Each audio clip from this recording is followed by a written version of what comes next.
Roy Casiano, profesor de otorrinolaringología y cirugía de cabeza y cuello, vicepresidente de la Universidad de Miami, Florida, graduado de un bachillerato en artes en Wabash College en Indiana en 1978. Después cursó la carrera de medicina en la Universidad de Indiana en 1982 y la residencia de otorrinolaringología en la Escuela de Miami en 1988. Posteriormente se integra como profesor, donde ha sido mentor de más de 80 programas de residencia y 13 rotantes de rinología y cirugía endoscópica de base de cráneo. Es internacionalmente conocido como experto en dichas áreas y es un honor para nosotros tenerlo en nuestro colegio. Además de la gran familiaridad de que es hispanoparlante, entonces nos sentimos más acogidos con un colega que hable nuestro mismo idioma. Bienvenido, doctor Casiano. Muchas gracias y lo siento no poder estar ahí en persona con ustedes, aprovechar un poquito de cabrito o algo ahí local. Ha sido años que no he estado por ahí, pero es un honor participar en esta charla para el aniversario de 70 años de su sociedad, tan importante para la enseñanza de las nuevas generaciones de otorinos que nos siguen a nosotros a tener esta clase de cursos y conferencias. Hoy me pidieron que hablaran un poco sobre la actualización de sinusotomías extendida y vamos a repasar un poco en qué situaciones la usamos. Un momento. Así que, perdóname si la diapositiva está en inglés, pero voy a hablar en español. ¿En qué situaciones usamos sinusotomía extendidas? Y voy a hablar un momento de lo que es eso. Claro, en situaciones donde hay mucha osteogénesis y hay estrechamiento, hasta en casos primarios que tienen todavía enfermedad persistente con síntomas persistentes de sinusitis crónica, pero también lo podemos usar para tumores también. Y de verdad esto es muchas veces para facilitar el abordaje a ciertas cerdillas que están cicatrizadas o con osteogénesis en el área supraorbital, en el clivus, en el rostrum, o en áreas donde de verdad no tenemos buena accesibilidad por avenida regular endoscópica, por las sinusotomías regulares. También para tumores queremos extender los senos si tenemos que estar seguros que tenemos márgenes para limpiar los márgenes positivos del tumor, como en la base del cráneo anterior, la fosa media o la fosa posterior. Y lo más importante es abrir estos senos paranasales para el acceso del tratamiento médico tópico, siendo solamente irrigaciones por vida o incluyendo, agregándole antibióticos basados en cultivo o antiinflamatorios como budesonida o mometasona, y seguir a estos pacientes para un control sobre los años. Hay muchos, hoy en día en los Estados Unidos hay muchos productos que se pueden agregar a las irrigaciones tópicas, como los esteroides, budesonida y mometasona son las dos más populares, son más de alta concentración. La budesonida se usa en nebulización para el asma, se llama Pulmicort, y usamos una ampoula por botellita de irrigación 2 veces al día. Pero también basado en cultivo, ya casi todos los antibióticos están hechos para uso tópico, para agregarle las irrigaciones como gentamicina, es una de las más populares para estafilococos que son resistentes a la penicilina, tobramicina más para los gramos negativos, clindamicina también para estafilococos, vancomicina lo usamos pero más raro, y eso es para los pacientes que tienen estafilococos resistentes a todo. Macrolides se pueden usar, no lo usamos tan frecuente, y quinolones lo usamos más orales que tópicos. La mupiricina también lo usamos muy común para el estafilococos. También tenemos otros productos surfactantes como shampoo y otras soluciones que se pueden usar como la miel de manuka, pero no es una cosa que usamos, por lo menos en mi práctica, no lo usamos rutinamente. Y la idea es tener un caso como el del lado izquierdo y abrir bien las cavidades de adelante a atrás, el frontal, el esfinoide, y si es necesario hacer extendidos para poder entonces empezar los tratamientos de largo plazo, que son los tratamientos tópicos, que es lo que va a enjuagarle esos senos paranasales de sus citoquinas, sus factores inflamatorios y también las infecciones secundarias, nos dan acceso a las cavidades para cultivos y en eso vamos a basar los tratamientos.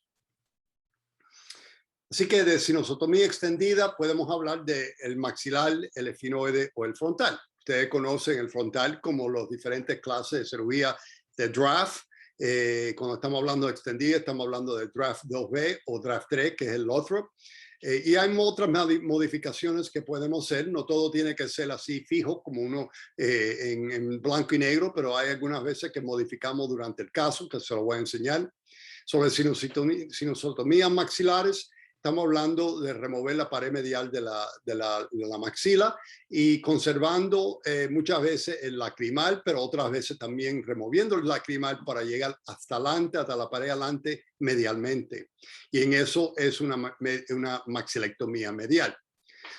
También hacemos sinusotomía extendida. La más común que hacen otorinos aquí que trabajan con neurocirujanos es la que usamos para el abordaje de la pituitaria, pero también eso no es la única situación. También muchas veces cuando hay osteogénesis, cuando hay que tener el exceso del lado normal al lado anormal, entramos del lado normal primero y cruzamos la línea media por el rostrum al lado anormal, siempre manteniéndola inicialmente en la línea media, que es más segura que yéndose muy lateral. Así que aquí tenemos la diferente sinusotomía extendida del maxilar. Aquí tenemos una modificación que usamos en la Universidad de Miami, donde conservamos el acueducto lacrimal, donde está la flechita blanca, la válvula de Hausner, pero cortamos toda, quitamos toda la pared medial, conservando el cornete inferior de adelante, atrás. Y lo que tiene es una combinación de antrostomía media con inferior. Y esto lo que lo permite es conservar el cornete inferior, pero al mismo tiempo tener la ventaja de una sinusotomía extendida para irrigar el senos, para hacer controles, para hacer cultivos si es necesario. Maxilectomía media es cuando ya cortamos el cornete inferior y el acueducto lacrimal.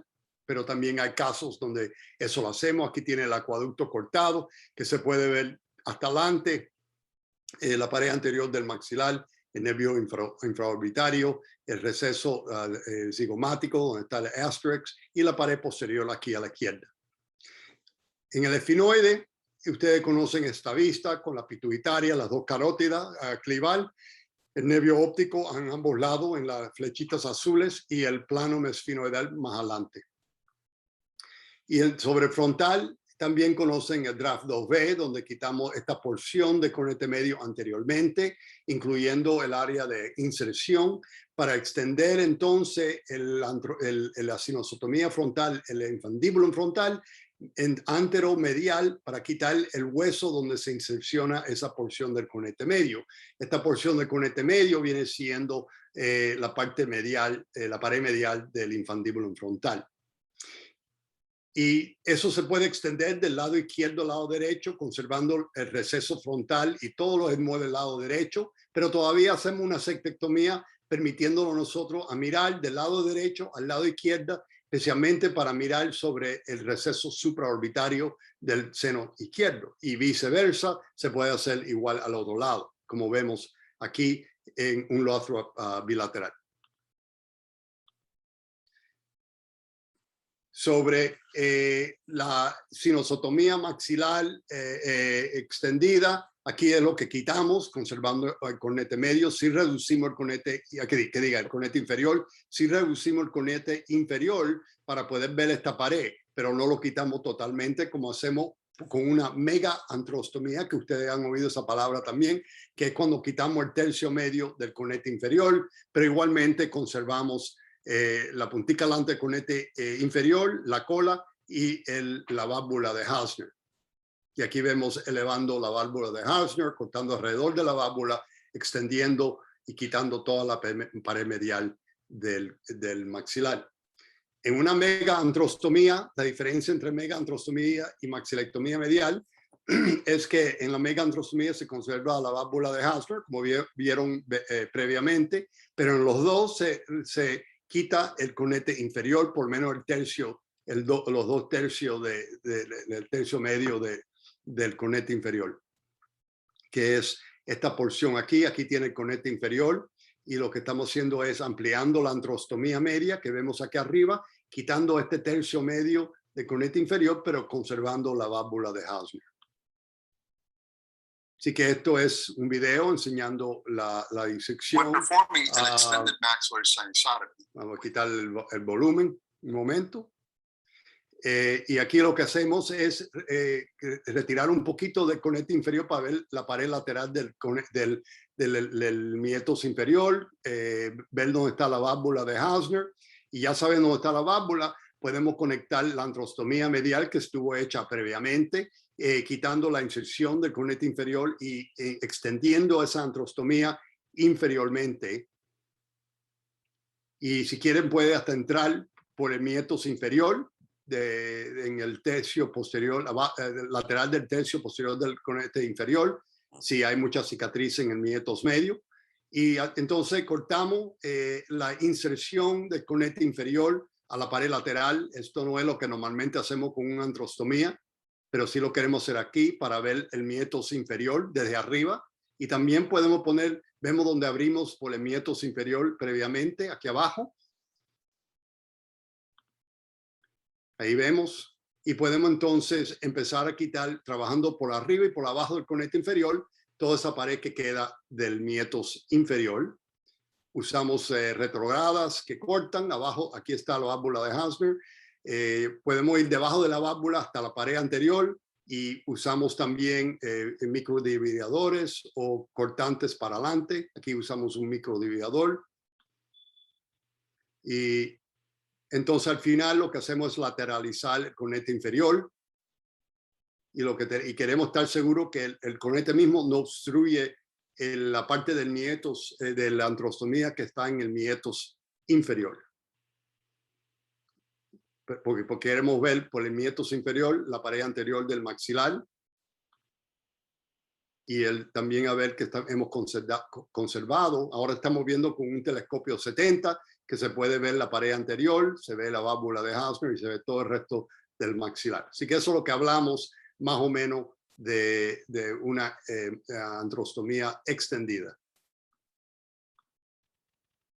Esto es un caso de 45 años, un señor con mucha costra, ha estado bajo muchos antibióticos tópicos orales basados en cultivos, pero tiene esta osteogénesis, y lo que vemos ahora cuando limpiamos el maxilar, vemos muchos, lo que llamamos microabscesos. Eso es mucosa condemnada que está irreversiblemente dañada, que tiene abscesos adentro de la misma mucosa.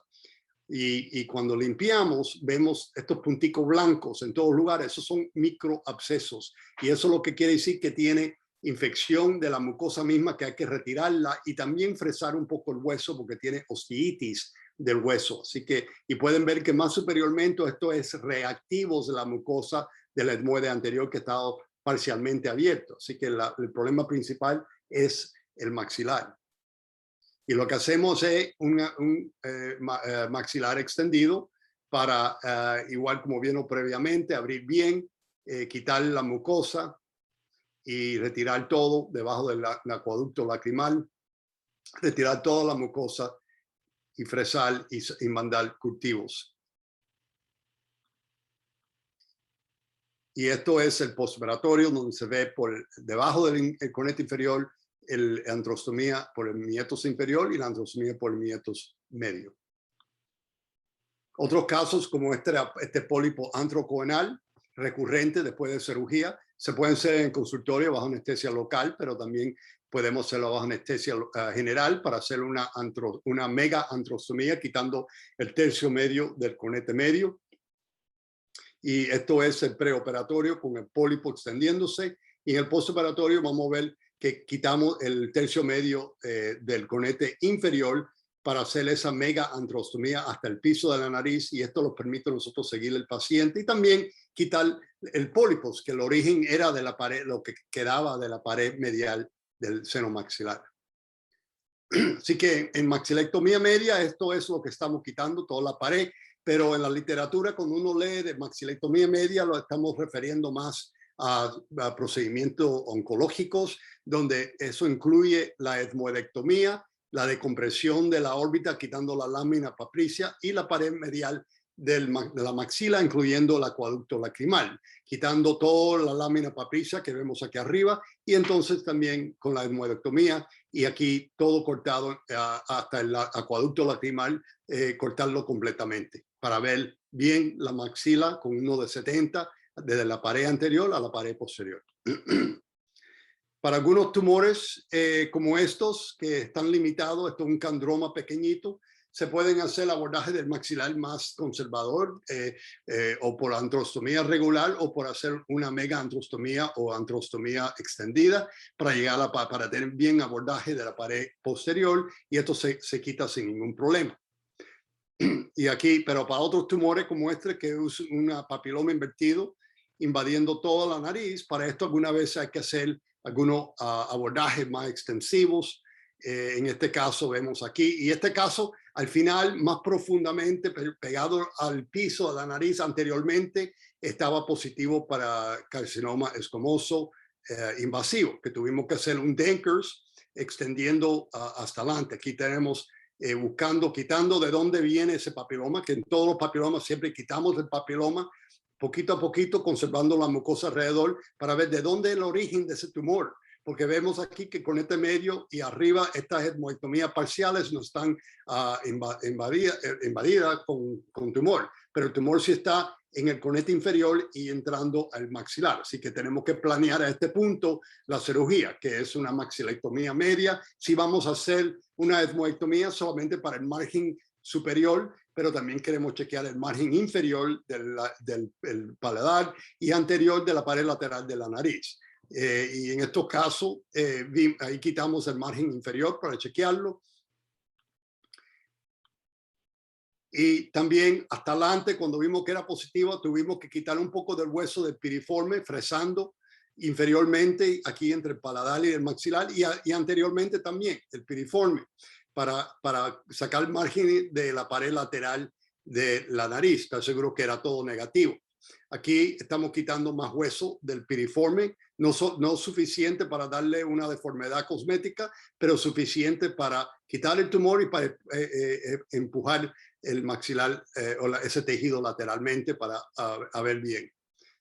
Así que aquí ya tenemos todo, este es el piso de la nariz, el piso del maxilar, hemos quitado el hueso aquí de esta parte piriforme, todos los márgenes negativos, y este paciente fue para la radiación en el postoperatorio.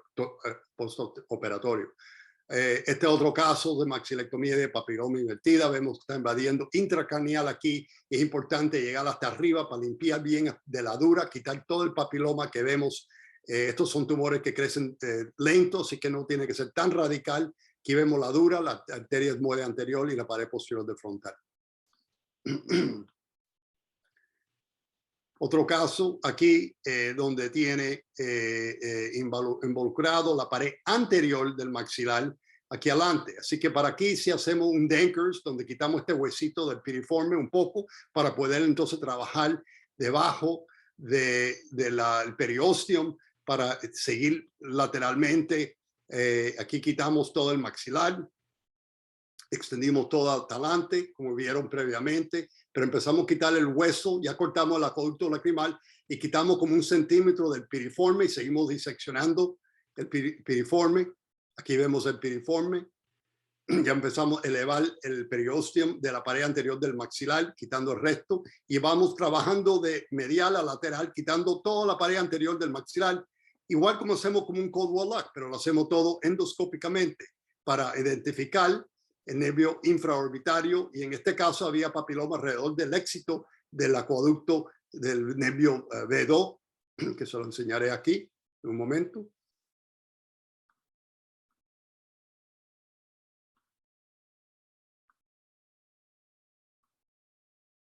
Así que aquí estamos diseccionando este es el nervio aquí, y estamos lateral del nervio y alrededor limpiando infección y papiloma que está todo alrededor, involucrando lateral del nervio infraorbitario donde tiene el éxito.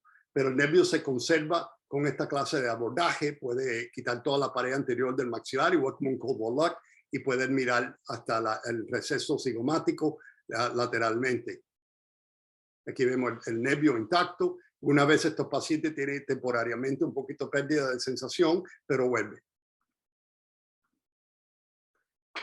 Y claro, el Dankers es cuando quitamos el área del piriforme, pero se puede unir con un cold wall lock para tener una buena abertura, igual por vía externa. Esta es la visualización que los da en amarillo comparado con una antrostomía en naranja. Con el Dankers lo permite ir más lateral con los instrumentos del telescopio para tumores que están más extendidos lateralmente aquí o si está en el techo del maxilar.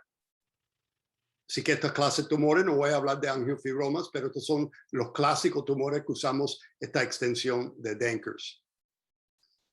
Ahora, para el finoide extendido, esto es una cosa que hoy en día lo estamos usando mucho para las pituitarias, que es uno de los primeros procedimientos de base cráneo más o menos que hacemos como torinos con los neurocirujanos. Ahí es donde empezamos las relaciones con los neurocirujanos para trabajar juntos con pituitaria. De ahí va evolucionando otros procedimientos. Pero aquí entramos por un lado, buscamos el rostrum y de un lado al otro podemos entrar al área contralateral sin ningún problema, quitando el rostrum y la mucosa sobre el rostrum. Así que aquí tenemos la gasa de un lado, la gasa del otro lado y podemos trabajar. Aquí identificado el rostrum del lado derecho al lado izquierdo. Quitamos este hueso que sigue siendo el tabique intersenos. Aquí vemos el tabique intersenos. Lo fresamos el rostrum a lo más que necesita para visualizar y a tener un buen abordaje y crear esa cavidad común que usamos muy frecuente para no solamente pituitaria, para algunos otros casos también. Ahí tenemos la pituitaria, la cela aquí con el tabique en medio. Así que un caso como este que tiene osteogénesis del esfenoide derecho, es muy difícil entrar al lado derecho directamente. Así que lo que hacemos en estos casos es entrar al lado izquierdo, abrir bien el lado izquierdo y cruzar del lado izquierdo al derecho para quitar esta pared y el rostrum, yendo del lado conocido al lado desconocido para tener una cavidad común como tenemos aquí para seguirle al paciente de largo plazo y poder introducir los medicamentos.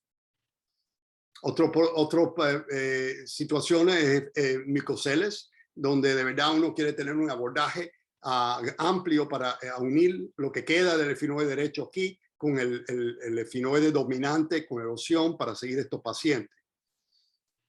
O estos clases de micoceles aquí, que también son típicos que usamos esfenoide extendido. Aquí tiene el micocel abajo de la mucosa. Y aquí después de la cirugía, la septectomía posterior para ver una amplia cavidad que se puede tratar la mucosa con los antiinflamatorios o antibióticos sin ningún problema con productos tópicos. También otros micoceles que existen en el rostrum, que están entre el seno izquierdo y derecho, son situaciones donde queremos ir por la línea media, buscar el rostrum y hacer una sinosotomía extendida para entrar más seguro por la línea media y no irse muy lateral, para abrir bien esta cavidad y ver el seno derecho y al otro lado va a ser el seno izquierdo.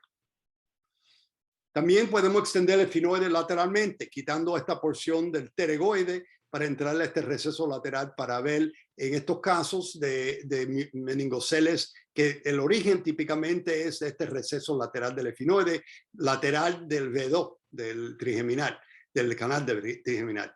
De verdad no es canal de Sternberg, que anatómicamente el canal de Sternberg es medial de V2, que es un área de fusión embriológicamente, pero, y mucha gente le llaman canal de Sternberg, pero sí es herniaciones de arrecanoides que entran en lugares donde hay deficiencia de hueso. Y ese área es este área aquí de la pared lateral detrás de la base del hueso pterygoide. Y para eso hay que quitar muchas veces no solamente el vidián que entra por aquí, pero quitar esta parte medial de la base para poder llegar ahí para hacer el cerramiento de un liqueo cefalorraquídeo. Claro, el frontal, el otro sinusotomía extendida que usamos. Ustedes lo conocen muy bien, hay muchas charlas, ya eso casi en todas las conferencias hablan de Lothrop, ya que todo el mundo ya lo conoce y lo hace. Y claro, la idea es igual, línea media es más segura, pero es ampliar bien el frontal, conservando más posteriormente los fibros olfactorios del área alrededor del bulbo olfactorio y el área olfactoria, pero al mismo tiempo abrir bien para introducir medicamento y controlar la inflamación. Casos como estos que tienen mucoceles supraorbitarios, podemos hacer Lothrop, podemos hacer abordaje transorbitarios también. Recuérdese que cuando hay erosión también hay reformación, remodelación de hueso, como en este caso de este hueso aquí del techo de la órbita, ha estado remodelado. Mira lo grueso que está. Sí que ha habido absorción, pero también remodelación.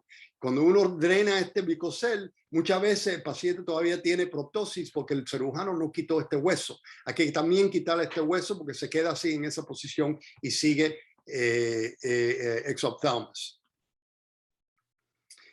Un estudio de Wormel, que esto lo hemos conocido por más de 20 años, pero él más o menos lo estudió y vio, confirmando mucho de lo que vivimos en área, que hay muchos pólipos y muchos problemas eosinofílicos, que en pacientes que son muy avanzado de Lund-Mackay y también con sinusitis con pólipos y asma, y hay osteoneogénesis. Estos son los pacientes más frecuentes que requieren ir para atrás otra vez para un Lothrop. Así que muchas veces, muchos de nosotros como rutina primaria, cuando vemos esta osteoneogénesis, hacemos un Lothrop desde el principio para empezar los tratamientos del paciente. También cuando un paciente viene como este, que ve el efinoide atrás, pero vemos todos estos cambios polipoides anterior en la pared medial de la órbita anterior y siguiendo para arriba donde debe estar el frontal, y es solamente ahí, no en el maxilar. Uno tiene que pensar que lo que está ocurriendo aquí es que las citocaínas del frontal bloqueado están lloviendo en ese área primero, es donde uno ve primero los cambios, y son los mejores pacientes que podemos hacer un procedimiento de Lothrop. Otros casos como estos que son de senos micoceles frontales iguales, se puede empezar de un lado al otro, empezando al lado derecho si es más seguro y cruzando la línea media para decomprimir estos micoceles inmensos por vía endoscópica usando el Lothrop. Otro, el tumor de Puffy, que es el absceso pericranial, también sí, es raro, pero cuando ocurre es un absceso que responde bien a un Lothrop bien extendido para poder entrar con un instrumento, palpiar el absceso, está seguro que la comunicación del absceso comunica bien con el frontal y el frontal comunica bien con la nariz para que entre aire, para hacer cultivo, y estos pacientes responden muy bien. Cuando yo era residente me enseñaron a hacer por vía bicoronal externa, pero hoy en día no se necesita nada de eso. Aquí tenemos el postoperatorio del paciente. El paciente aquí con los pólipos, claro, hacemos toda la cirugía de revisión. Vemos entramos al lado derecho, hacemos el Lothrop. No olvidarse quitar estas cerdillas aquí a ambos lados, que son cerdillas suprabulares, que no se las quitaron, y eso seguro fue la razón que el paciente siguió con problemas. Porque les cacharon todas esas cerdillas, y yo siempre, estas son las cerdillas aquí, la osteoneogénesis de estas últimas cerdillas suprabulares. Yo siempre digo, residente, que la razón que fracasa en el frontal es porque es una etmoidectomía mal hecha. Para hacer cirugía del frontal, igual como el efinoide y el maxilar también, pero especialmente frontal, hay que ser un buen cirujano del etmoide. Si no sabe hacer una buena etmoidectomía, entonces no va a poder hacer un buen frontal y mantenerlo abierto. Y entonces lo extremo de usar el Lothrop y también el extendido de efinoide es estos casos de base cráneo, donde reseccionamos la base cráneo desde el frontal común adelante al efinoide común posteriormente, de órbita a órbita, y todo en el medio lo quitamos con los bulbos olfactorios y lo reconstruimos. Esto es otra charla para otro día, pero es otra indicación para estos sinusotomías extendidas. Hay algunas consideraciones que tener cuando estamos haciendo procedimientos extendidos, especialmente de frontal. No todos podemos hacerlo por vía nasal nada más. Algunas veces tenemos que hacerlo por multiport, diferentes huequitos para acceder al tumor o quitarlo. Y los diferentes huequitos, no solamente la vía nasal, pero son incisiones como blefaroplastia por la órbita o por las arruguitas de la frente, unas incisiones pequeñas, solamente para permitir la introducción de telescopio, de fresa y de instrumentos. Esto es un papel por uno de mis fellows de hace años ya, el doctor Eloy, que trató de clasificar más en la manera que nosotros en actual hacemos esta cirugía, porque nosotros modificamos muchas veces el Lothrop en muchas maneras. Y de verdad no es para memorizarse que hizo además de 2B, hizo el 2C, 2D, 2E y 2F y el 3, pero es más que para saber que se puede modificar, como en este caso que tiene una lesión supraorbitaria lateral, se puede elevar temporariamente un colgajo septal para ir del lado derecho al lado izquierdo para tener mejor ángulo a esta pared medial. Yo no lo uso esto mucho, pero es una opción. Otra opción es cuando hay sinusitis frontal, por ejemplo, con una descompresión previa de Graves. Aquí entramos del lado derecho, hacemos el frontal infundibulum y cruzamos la línea media, igual como hacemos con el esfenoide, quitando el tabique intersenos. Otras veces no hay que hacer nada en el lado derecho, desde el punto de vista del receso frontal ni la etmoide. Si hay un tumor así, hacemos todo el lado izquierdo, hacemos la septectomía y vamos del lado izquierdo a derecho a hacer un Lothrop completo, pero conservando el receso derecho.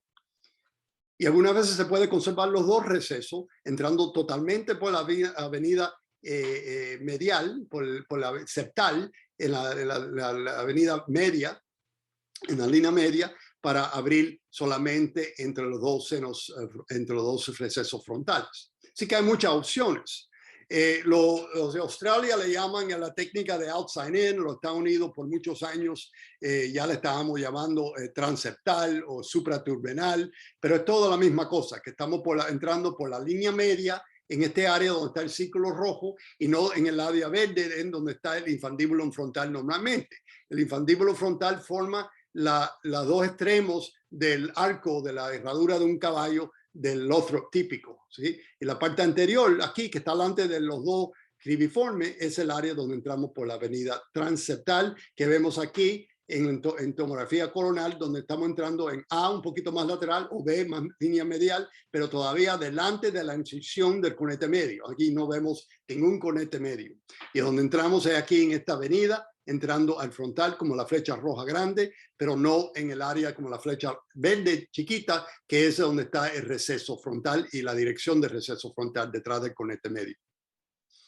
Otra vez aquí tenemos esta parte verde del conete medio, es la parte que quitamos con el draft 2B, y recuérdense que lo que está en lo verde, el círculo verde, es la columna de cerdilla que empieza con el agar nazi abajo y después la supra agar arriba. Y estas son las cerdillas que está directamente abajo, que hacen el piso del infundibulum frontal arriba.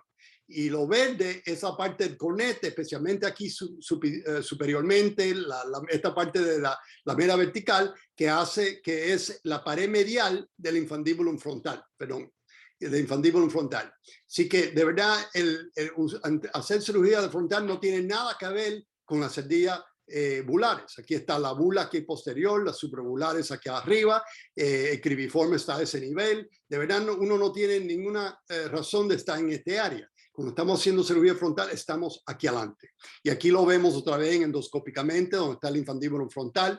También vemos que el cribiforme empieza medial y pegado al tabique aquí abajo, al mismo nivel coronal de la pared posterior y medial del infundibulum frontal. Así que si estamos mirando para arriba y hacemos una línea del infundibulum frontal, pared posterior hasta el tabique, el cribiforme va a estar en este área. Claro, aquí quitamos esta porción del conete medio que se secciona para aquí adelante para hacer la pared medial del infundibulum frontal, pero en hacer eso creamos un draft 2B. También se puede buscar por línea media, por transeptal, buscando, quitando toda la mucosa para buscar esta arteria aquí que existe, que se llama la etmoide, la etmoide anterior, pero esto es las ramitas. Lo que buscamos son estas ramitas que ven debajo del tabique, o que debajo del hueso nasal, que son ramitas del etmoide anterior que llamamos ramitas nasales del etmoide anterior, que la vemos aquí, que entra y reentran debajo del hueso nasal que está aquí adelante, y este es el ángulo septal. Cuando vamos posteriormente, elevamos toda esta mucosa, buscamos la arteria, y cuando vemos la arteria, ya sabemos que estamos 2 milímetros de los primeros fibros olfactorios. Y eso no es para evitar esos fibros, pero no es para evitar a ver los fibros, pero no se tiene que diseccionar más posteriormente. Ya cuando vemos esto, todo que está en la línea media y anterior de esa arteria y anterior de estos fibros se puede fresar para ir directamente adentro por la línea media al frontal. Por ejemplo, aquí tenemos un mucosel de la línea media del frontal. Los dos frontales están normales, solamente lo vamos a descomprimir por línea media transeptal. Y lo que hacemos es buscar el ángulo nasal y quitamos toda esta mucosa del ángulo nasal posteriormente hasta llegar donde está a nivel de la incisión del conete medio. Aquí tenemos la incisión del conete medio, y con succión y con cauterización empezamos a elevar toda esa mucosa para ver entonces ese canal que vimos previamente. Vemos aquí donde estaba la arteria, elevamos la arteria, aquí está la arteria entrando otra vez, y ya sabemos que estamos a 2 milímetros del cribiforme, así que todo lo que está aquí adelante se puede fresar empezando en la línea media. Así que ahí ya tenemos todo el abordaje. Podemos ya, sabiendo dónde es el límite posterior, ya empezamos a fresar delante de ese punto, porque sabemos que lo más anterior aquí va a ser el dermis nasal del nasion, y lateral va a ser el dermis del hueso nasal arriba del canthus. Así que aquí seguimos fresando, y ya cuando vemos la pared posterior del frontal y ya drenamos el mucosel, podemos ir de un lado al otro, abrirlo todo lo que queremos para ampliar bien esa sinostotomía. Y ahí tenemos casos como esto, un paciente con celulitis recurrente después de compresión de Graves, y uno ve opacificación aquí del área supraagar, suprabular, y opacificación de frontal, pero cuando le hacemos resonancia magnética vemos que lo que tenemos aquí es grasa de una obliteración que tuvo previamente, pero tenemos mucoceles más abajo en el área de los recesos suprabulares que están obstruidos por la grasa de la órbita. Así que en estos casos no podemos ir lateralmente por el etmoide porque tenemos grasa y músculo. Así que lo que hacemos es ir bien anteriormente transeptal para entrar por la línea media a ambos lados y abrir bien esos mucoceles que lo vemos aquí. Aquí tenemos el conete medio aquí atrás, el tabique a un lado, y lo que estamos entrando es delante de la incisión del conete medio, aquí adelante, para comunicar esos dos, y vemos arriba, más arriba, fibrosis, que es de la obliteración previa.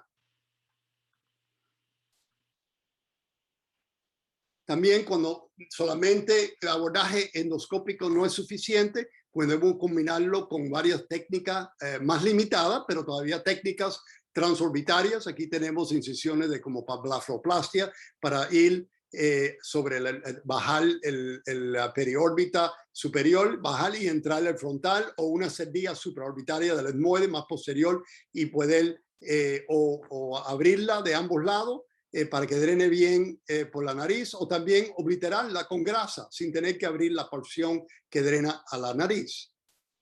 También podemos combinarlo con incisiones más limitadas por la frente o por las cejas para abrir trefinaciones suficientes para introducir telescopio, instrumentos, fresas. Otra vez esto lo combinamos con Lothrop o con otras técnicas endoscópicas, como este caso que tuvo ya Lothrop. Aquí tenemos 2 veces ya ha fracasado y sigue con celulitis por este mucocele supraorbitario en el lado derecho, y lo que hicimos es una técnica supraorbitaria primero para drenar y hacer fresar toda la mucosa de la parte lateral, la parte supraorbitaria del frontal que está aquí, quitar toda la mucosa con fresa diamante, y después hicimos lo mismo con una incisión en la frente para quitar la porción vertical del frontal delante de en la frente, haciendo lo mismo y lo obliteramos con grasa en estos casos. Y no comunicamos nada ya el micocel, que ya se ha cerrado, aquí vemos con osteogénesis, no lo comunicamos con la nariz. Así que aquí estamos la parte horizontal, estamos entrando por la frente, la parte vertical, aquí, la frente, aquí la parte vertical, la parte horizontal yendo para atrás. Y vemos con los telescopios que dejamos un poquito mucosa sobre la órbita adelante. Entonces empezamos a introducir grasa. En este caso pusimos un silástico porque estaba la periórbita rupturada superiormente y no queríamos herniación del músculo superior, pero sí le echamos la grasa y entonces cerramos las incisiones. Y de verdad, ninguna incisión se ve cuando uno planea bien las incisiones. Estos son a 20 meses. Muchas gracias. Quiero ahora pedirle algunas preguntas, si tienen alguna pregunta.